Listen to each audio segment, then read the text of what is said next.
vice president of player development and programs. So I work partially with the players, especially the younger players, helping them become better professionals on and off the court. But the long and short of it, I do whatever that the organization needs me to do to help continue to improve our championship organization.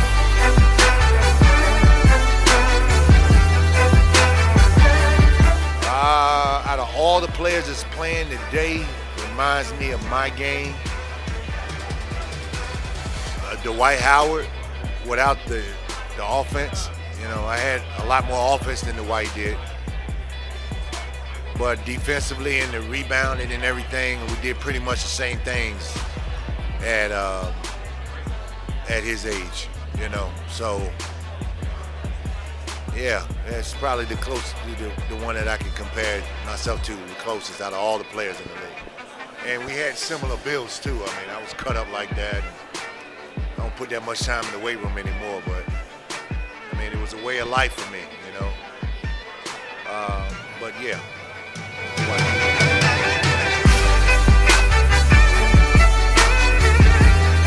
Well, I played in the era where you had to have some Hall of Fame players on your team in order to win it all, man. When I was in high school, I followed the Lakers. Magic, Worthy, Kareem, Byron Scott. You had Hall of Fame Bob McAdoo. You had Hall of Fame players on that team. Boston. Following those teams back in the late '80s. You had Bird, Parrish, McHale.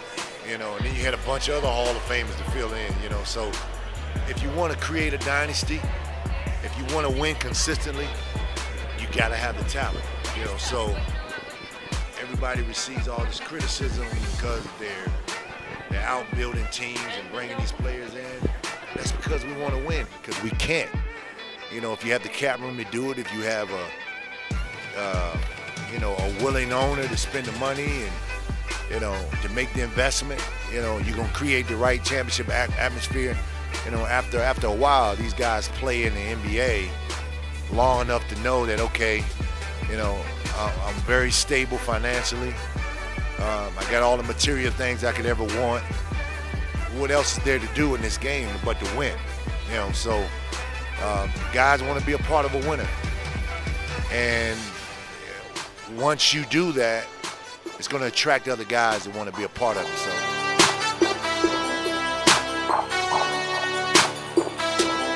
I think it's very necessary if you want to compete and be successful in this game. I think it's extremely necessary. And if I'm a GM of an organization, then I'm going to go after all the top free agents and try to get them on my team.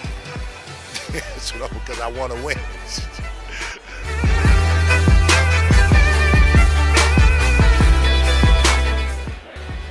Well, I played on Dream Team 2 and Dream Team 4. Tremendous amount of success, played with some amazing players, Hall of Fame players. Looking back then to now, the world is caught up. Okay, so I also played the World Championship game collegiately. Coach K was my coach, and now we're at a stage right now where if we don't continue to bring our best, we're going to get beat. So international basketball is improving. The NBA, 20% of the guys in the NBA, maybe even more, are international players now. So they feel comfortable with competing against us now, even though we're still considered the best.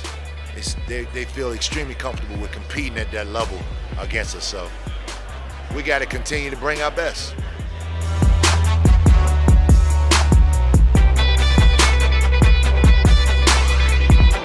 Well, whatever was going on the court, that's what was going through my head at the time. When you're in a hostile environment, man, my focus it enhances even more. So my focus is on the team and obviously making sure that